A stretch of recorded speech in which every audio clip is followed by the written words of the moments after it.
कद्दू जी, आज आपकी कोर्ट में सुनवाई है, आपको डर नहीं लग रहा है? आप जेल भी जा सकते हैं। अरे पत्रकार महोदय, डरते तो वो हैं जो गलत करते हैं या झूठ बोलते हैं, और हम जो बोले हैं उसमें लेस मात्र भी झूठ नहीं है। हमारी एक एक बात सच्ची है। चलिए देखते हैं जज साहब को आपकी बात अच्छी लगती है या नहीं, और आपके फेवर में फैसला आता भी है कि नहीं। आज की कार्रवाई शुरू की जाए। जज साहब, जैसा कि हमारे मुवक्किल गंदा सर्फ कंपनी के ऑनर गंदा जी ने काला कद्दू के ऊपर ये आरोप लगाया है कि उन्होंने इनके साथ किए गए कॉन्ट्रैक्ट को पूरा नहीं किया, जिसकी वजह से इन्हें भारी नुकसान हुआ है, और उसी नुकसान की भरपाई के लिए इन्होंने काला कद्दू के ऊपर केस किया है। तो जज साहब, आपसे अनुरोध है कि आप हमारे मुवक्किल को इंसाफ दें और काला कद्दू जी को आदेश दें कि जो भी इनका नुकसान हुआ है उसकी भरपाई वो कर दें। हाँ, तो भकुआ जी आप कुछ कहना चाहते हैं? देखिए जज साहब, जैसा कि हमारे विद्वान अधिवक्ता घटिया जी अदालत को अपनी बातों से भकुआ बनाने की पूरी कोशिश कर रहे हैं, पर इनको मालूम नहीं है कि इनका पाला विद्वान अधिवक्ता भकुआ जी से पड़ा है। जिसे ऊपर वाले ने भकुआ बना के ही भेजा है, उसे ये क्या भकुआ बनाएंगे। तो जज साहब, इस मुद्दे पे मैं कुछ नहीं बोलूंगा। मैं चाहता हूँ कि काला कद्दू स्वयं कटघरे में आके आपको सब कुछ बताएं। काला कद्दू जी कटघरे में आए,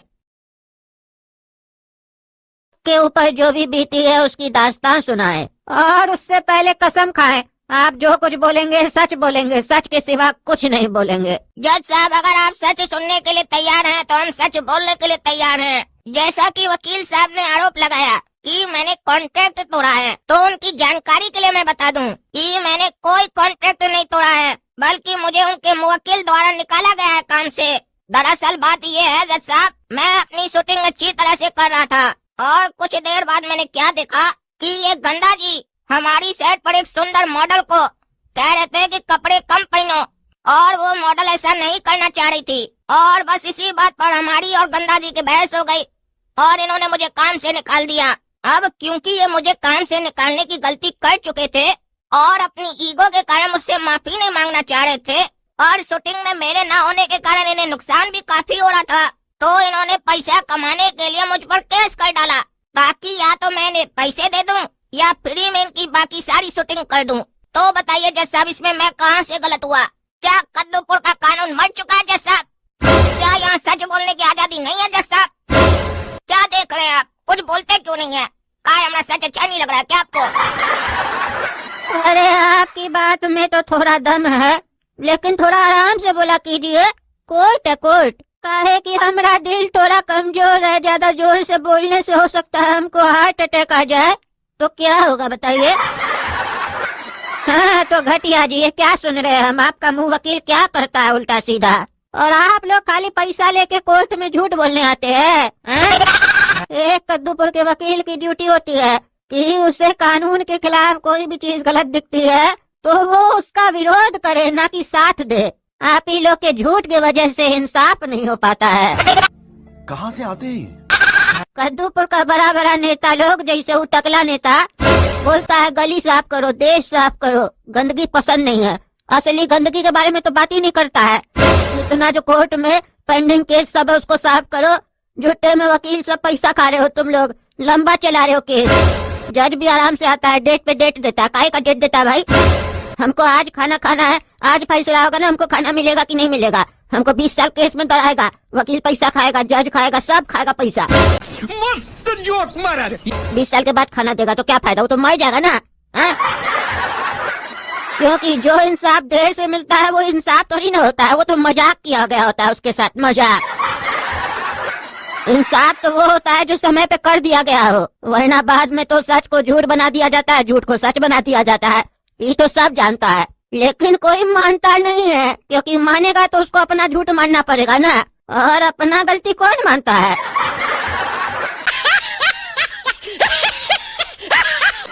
हम कद्दूपुर का जज, हमरे होते हुए कद्दूपुर में कभी भी ऐसा नहीं हो सकता है। हम एक सच्चा जज है, सच्चा जज। जज साहब, जैसा कि काला कद्दू जी ने जो भी बोला वो बिल्कुल ही गलत है। मेरे मुवक्किल ने ऐसा कुछ भी नहीं किया है। जज साहब, मैं उस मॉडल को बुलाना चाहता हूँ जिसके साथ ये आप बीती हुई है। अब वही आके आपको सारा सच बता सकती है कि दूध में से मलाई हटाने के लिए उससे विवश किया गया था कि नहीं। क्या हंस रहे हलकट हंस? अरे ऐसा तो केस में कहीं नहीं लिखा हुआ है कि दूध से मलाई हटाने के लिए विवश किया गया था लड़की को। ये क्या बोल रहे हैं आप? आपका नाम ही भकुआ है कि आप सच में भकुआ है? अरे जज साहब आप समझे नहीं, लड़की जो है ना वो दूध की तरह गोरी है। हाँ तो कपड़ा उसका मलाई है क्या? हाँ जज साहब आप सही पकड़े आप, इसीलिए हम बोले दूध से मलाई हटाने के लिए विवश किया गया था उसको। हम अश्लील शब्द का कोर्ट रूम में प्रयोग नहीं करना चाहते हैं। हाँ बड़ा अच्छा विचार है आपका भकुआ जी। हाँ क्या करे जज साहब, पिताजी जबरदस्ती दे के गए हैं। प्रॉपर्टी दे के गए होते तो हम भी आपके जगह होते, हमको विचार दे के गए तभी यहाँ पे बैठे हम। अरे तो आपका क्या कहने का मतलब है हाँ?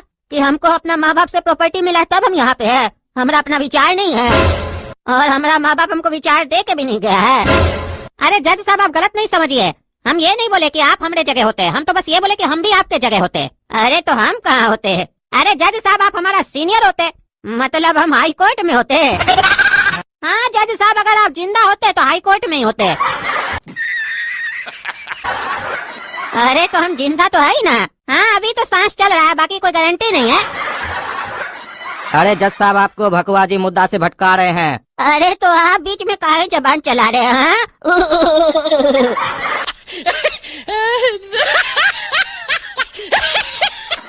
अरे अरे क्या हो रहा है जज साहब आपको?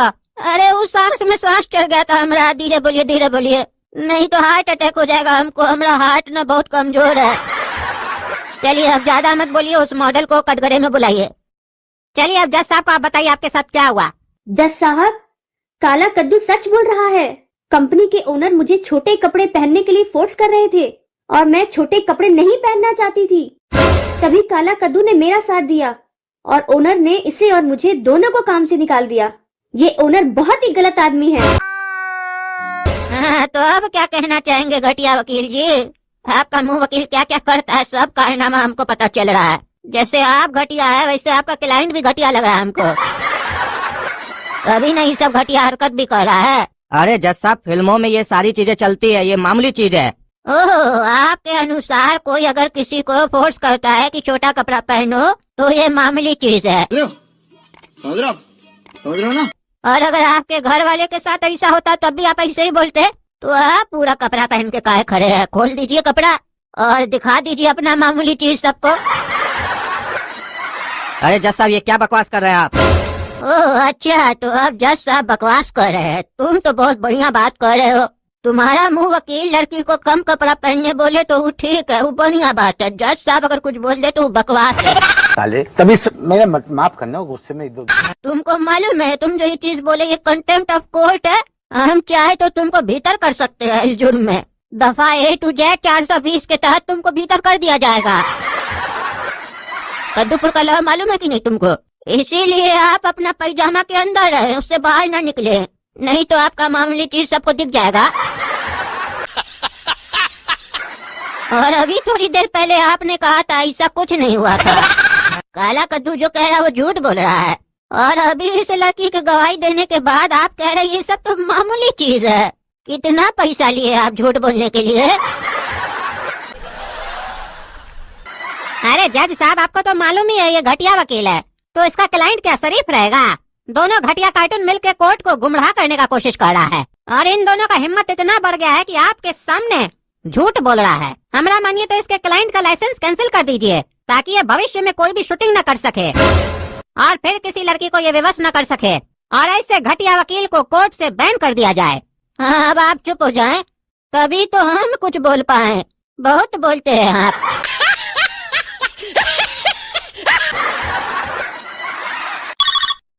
हाँ जी आ जाएंगे, चिंता मत करो। अभी कोर्ट में सुनवाई सुन रहे हैं, धीरज रखो, ये जजवा अभी फैसला सुनाने वाला है। अरे टकला नेताजी, आप लोगों को कानून बनाने आता है कि पालन भी करने आता है? कोर्ट में फोन पे बात कर रहे हैं, फोन ऑन रखे हैं और चिल्ला चिल्ला के जज के सामने बात कर रहे हैं, और जज को जजवा बोल रहे हैं। आपको पता है ये कंटेम्प्ट ऑफ कोर्ट है। हाँ सॉरी जज साहब, अब हमारा गलती के लिए तो हम माफी मांग लिए, अब आप अपना गलती के लिए हमसे माफी मांगिए। हाँ तो अब आप चाहते हैं हम आपसे माफी मांगे? हाँ गलती की है तो मांगिएगा नहीं। वैसे क्या गलती की है हम? अरे यहाँ पे केस किसका चल रहा है? काला कद्दू का और इसका डायरेक्टर का। तो आप हमारा एग्जाम्पल कैसे दिए? कद्दूपुर का नेता, टकला नेता, साफ सफाई के लिए तो बहुत बोलता है, गली गली साफ करना चाहिए, असली चीज के लिए साफ करने के लिए नहीं बात करता है।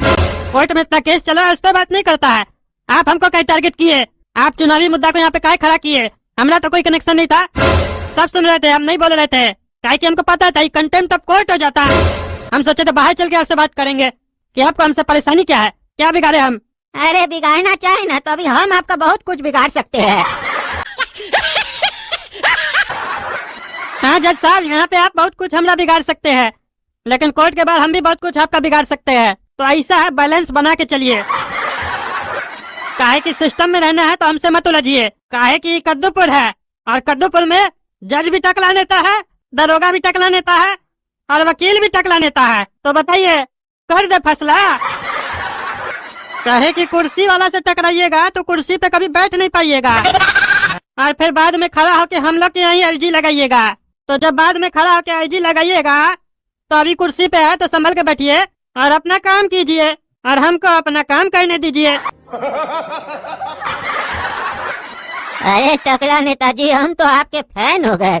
आपका धमकाने का तरीका तो बहुत अच्छा है, फिल्मी स्टाइल में धमकाते हैं। आपको तो फिल्म में होना चाहिए था। और आप जो सोच रहे हैं ना, हम वो फिल्म का जज है जिसको आप घूस खिला दीजिएगा, डरा दीजिएगा, डर जाएगा, मेरा परिवार को कुछ कर देगा ही। तो हम बता दे, हम एक सच्चा ईमानदार जज है कद्दूपुर का। और हम ऑन द स्पॉट फैसला करना जानते हैं, इसीलिए हम आपको सजा सुनाते हैं कि आपको 10 दिन के लिए जेल में रखा जाए और 20 दिन के लिए कुत्ता का रोटी खिलाया जाए। अरे कौन सा सजा है? 10 दिन के लिए जेल में रखा जाए, 20 दिन के लिए कुत्ता का रोटी खिलाया जाए। जब हमको 10 दिन के लिए जेल में रखा जाएगा तो 20 दिन कुत्ता का रोटी हमको कैसे खिलाएगा? अरे कौन सा सजा हो गया? ये कहाँ पे किताब में लिखा हुआ है ऐसा सजा के बारे में जो आप हमको सुना रहे हैं? नहीं, ये हमारा गलती है। दरअसल हम भावनाओं में बह गए थे सजा सुनाते समय। तुमको 20 दिन के लिए जेल में रखा जाए और 10 दिन के लिए कुत्ता का रोटी खिलाया जाए। आप ठीक है ना, खाओगे ना? भाई मजा आया, और मैं ये जो मजा है हिंदुस्तान के हर व्यक्ति को देना तो हेलो नमस्कार दोस्तों, आशा करता हूँ कि ये एपिसोड आपने जो देखा बहुत ही आपको अच्छा लगा होगा, बहुत ही सुंदर लगा होगा दोस्तों। वैसे मैं चाहता हूँ कि अगर आप भोजपुरी में अगर सुनने की चाहता नहीं तो ज़रूर अपने सब जो है कि वीडियो को ज़्यादा से ज़्यादा शेयर कीजिए, क्योंकि नेशनल भोजपुरी को इंटरनेशनल लेवल पर लेकर के जाना है मेरे प्यारे दोस्तों। इसलिए मैं चाहता हूँ कि कॉमेडी को ज़्यादा से ज़्यादा शेयर कीजिए। यहाँ पे एनालिसिस में यही चीज़ अब बताया जाएगा कि जो लोग जो है कमेंट बॉक्स के अंदर अपना नाम लिखते हैं, एक वीडियो में 10 नाम आता है, तो बिल्कुल रूप से ओनली फॉर संडे के दिन आऊँगा मैं, और संडे के दिन जो है कि मैं आपका नाम जो है कि वीडियो के माध्यम से रिवील करूँगा और उसमें कॉमेडी इंटरटेन भी रहेगा दोस्तों। इसलिए मैं चाहता हूँ कि जो भी हमारा जो कॉमेडी आता है तो इस कॉमेडी को पूरा आप देखने के साथ साथ में पूरा वॉच कीजिए और उसी के साथ साथ में ज़्यादा से ज़्यादा शेयर भी कीजिए और कमेंट में जो अपना नाम भी लिखिए, अच्छी नॉलेजफुल बातें लिखिए जिससे मैं मोटिवेट होकर के और उसी टाइप के वीडियो मैं यहाँ पे बना सकूं और आपके लिए ला सकूं दोस्तों। वैसे जो है कि मैं काम कर रहा हूँ भोजपुरी या एपिसोड पे ओनली पर, वहाँ पे भोजपुरी में रहेगी कॉमेडी। आप लोग की अगर रिस्पॉन्सिबिलिटी अच्छी रहेगी तो बहुत ही अच्छी तरीक़ा से मैं जो है कि उस वीडियो को बना पाऊँगा और आपके बीच में रख पाऊँगा दोस्तों। इसलिए मैं चाहता हूँ कि अगर आप मोटिवेट मेरे को करते हैं और हमको जागरूक करते हैं तो मैं ज़रूर जो है कि इस कॉमेडी को संस्कृत में भी लेके जाने वाला हूँ दोस्तों। बशर्ते जो कि आपकी जो है सपोर्ट होनी चाहिए मेरे प्यारे दोस्तों। बाकी हमारे जितने भी व्यूअर दिख रहे थे, आशा करता हूँ कि इस कॉमेडी से आपने कोई ना कोई एजुकेशन ज़रूर सीखा होगा, ज़रूर ही जाना होगा और उस चीज़ को आप ज़रूर अपने लाइफ में फॉलो अवश्य करेंगे। इसलिए मैं चाहता हूँ कि आप लोग जो है ज़्यादा से ज़्यादा इस चीज़ को शेयर कीजिए अपनों के पास में, अपने दोस्तों के पास में, व्हाट्सएप के जरिए व्हाट्सएप में शेयर कीजिए, अपने फेसबुक अकाउंट पर शेयर कीजिए और बतलाइए कि आप जो है नेशनल भोजपुरी को इंटरनेशनल बनाने वाले हैं और इंटरनेशनल लेवल पर लेके जाने वाले हैं दोस्तों। वैसे अगर आप कमेंट बॉक्स के अंदर में नाम लिख देते हैं तो डेफिनेटली मैं ये चीज़ बताता हूं दोस्तों कि अगर ये वीडियो 10 मिलियन में जाता है कोई भी वीडियो तो ज़रूर आपका भी नाम जो 10 मिलियन जगह तक जाएगा। ये सिर्फ आप ही के सपोर्ट से होगा दोस्तों, क्योंकि बिना आपके सपोर्ट से ये होने वाला नहीं है। और इसे आप लोगों ने देखा होगा कि भोजपुरी इंडस्ट्री कितना ख़राब हो चुका है। इसलिए भोजपुरी इंडस्ट्री को बचाना है तो आपको जो है कि नेशनल भोजपुरिया को आगे लेकर के जाना है और जो है कि नेशनल भोजपुरिया आर्मी का जो है दर्जा कायम करना है दोस्तों, ताकि जो कि लोग समझ पाएँ कि हाँ भोजपुरिया समाज में भी कुछ इस तरह का कॉमेडी है जिससे जो लोग उस कॉमेडी को सुन करके पॉजिटिविटी लेकर के आगे बढ़ सकते हैं, कुछ अच्छी ख्यालें रख सकते हैं। ये चीज़ होनी चाहिए और ये चीज़ को रखने के लिए और इस जज्बा जुनून को आगे बढ़ाने के लिए बस शर्ते आपका सिर्फ सपोर्ट चाहिए मेरे प्यारे। अगर इसका सपोर्ट रहा तो डेफिनेटली मैं जो है कि अच्छा तरीका से काम करूंगा और बेटर तरीका से काम करूंगा और उसमें जो कि और नॉलेजफुल चीज़ लेकर के आऊँगा।